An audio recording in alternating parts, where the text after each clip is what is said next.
What's up, dribblers at mga shooters? Kamusta?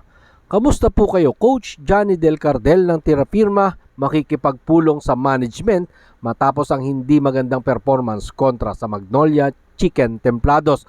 Troy Rosario, saan nga ba lalaro matapos maging free agent ngayon pong September 1? Yan po yung inaabangan ng marami. Yan po yung ating tututukan. At Jerica Hamnisi, pinangunahan ng arangkada ng Magnolia Chicken Templados matapos ang kanyang career high.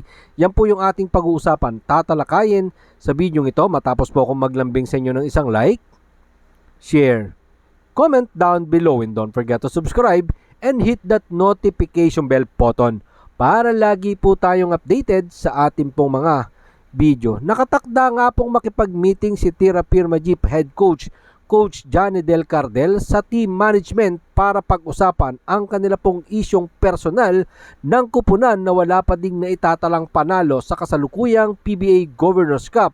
Sinabi nga po ni Coach Johnny Del Cardel na kakausapin niya ang team governor na si Bobby Rosales matapos nga po ang kanilang hindi magandang performance laban sa Magnolia Hotshot kagabi dyan sa loob ng Ninoy Aquino Stadium.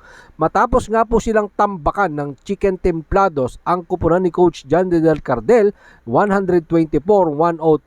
Sa nasabi nga pong laro ay hindi naman nakapaglaro ang kanilang ace point guard na si Wami Chongson kasama si Key Mark Carino dahil may kanya-kanya po silang iniindang injury. Tapos ang sama pa ng laro ng kanila pong import na si Antonio Hester. Narito po si Coach Johnny Del Cardel sa ulat ni Jer Ramos sa Spin.ph. Mag-uusap kami ni Boss Bobby Rosales.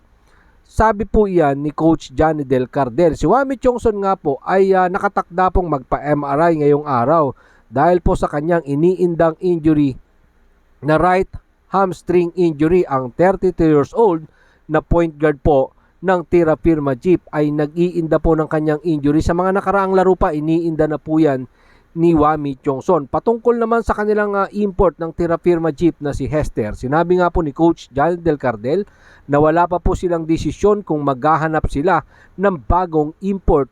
Pero meron pong 6 pa silang laro na natitira sa elimination para makapaghanap at makapagkuha pa ng panalo. Narito po si Coach Johnny Del Cardel sa ulat pa din ni Jer Ramos sa Spin.ph. Wala pang linaw pero ang sama ng laro niya, imagine mga shooters, import, ito yung naging performance: 1 of 6 from the field, 0 of 2 from the foul line, 5 rebound, 2 assist sa 12 minutong paglalaro.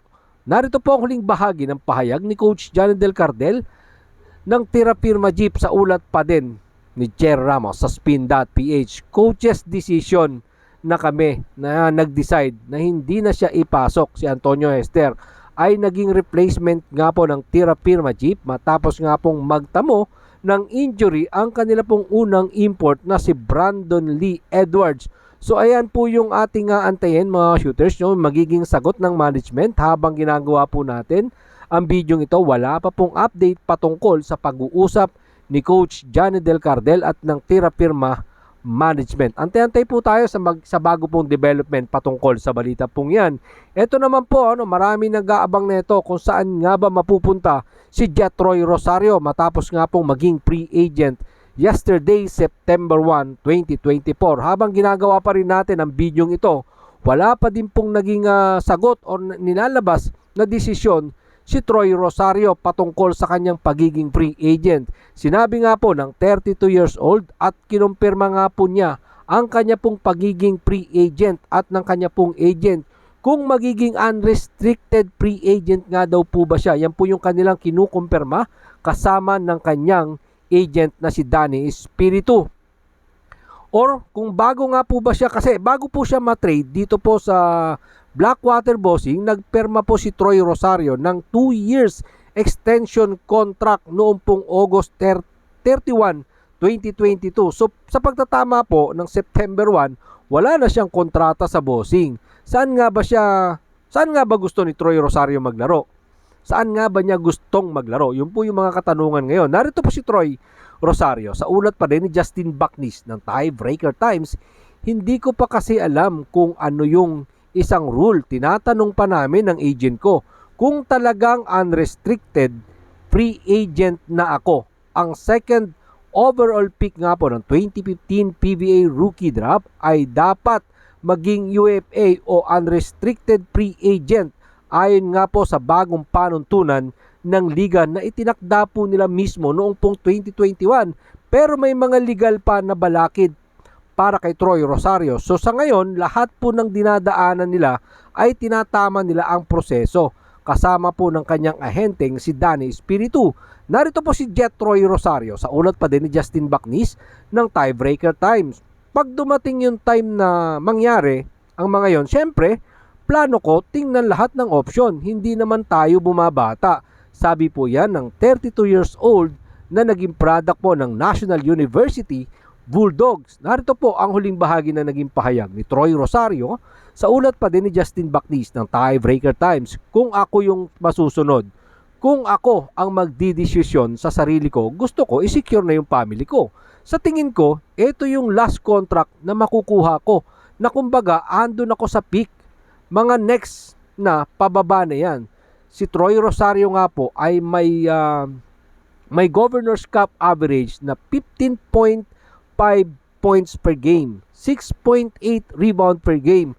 May mga nagsasabi na interesado dyan ang Barangay Ginebra San Miguel, Meralco, Magnolia, San Miguel.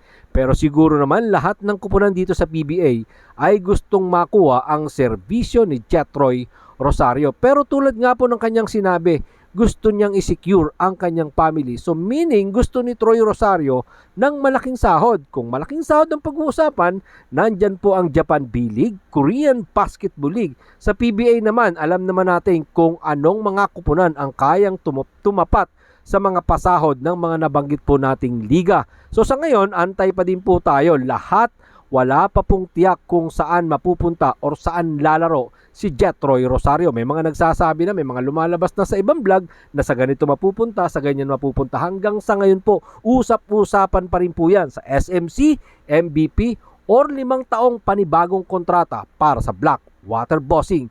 Yan po ang ating abangan at hindi pa po nila yan na pagkakasunduan. Puntahan naman po natin ang naging career high performance ni Jerica Hamnisi linggo ng gabi at tinulungan ng kanya pong kupunan na Magnolia Chicken Templado sa isang magandang panalo laban sa wala pa din pong panalo na Tira Firma Jeep sa pagpapatuloy ng PBA Governor's Cup dyan po sa loob ng Ninoy Aquino Stadium. Matapos nga po ang kanyang 24 points performance sa nasabi nga pong panalo ng Magnolia Chicken Templado sa Tira Firma Jeep 124 at 103. Bounce back win po yan ng Magnolia matapos silang yumukod sa talk and text tropang Giga. Narito po si Jerica Hamnisi sa ulat ni John Ballesteros ng One Sports.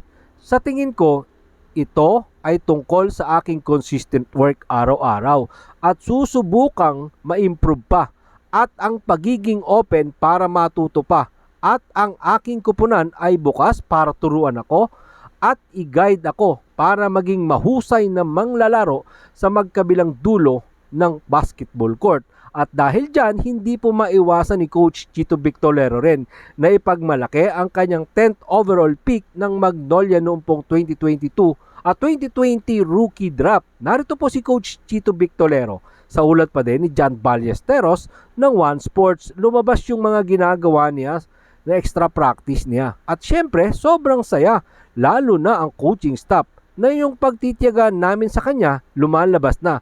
Lagi kong sinasabi sa kanya na walang question sa kanyang opensya at sinusubukan naming gawin siyang two-way player. Gusto naming matuto siyang maglaro ng point guard at two guard. Well, good luck po para kay Jerica Hamnisi, ano?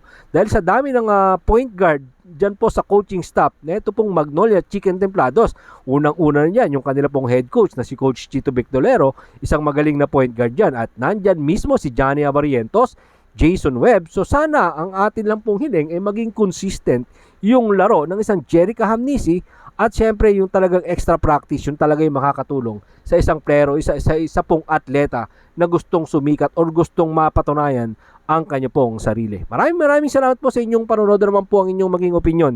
Diyan po natin yan pag-usapan sa comment section. Ingatin, God bless everyone. Adjourn.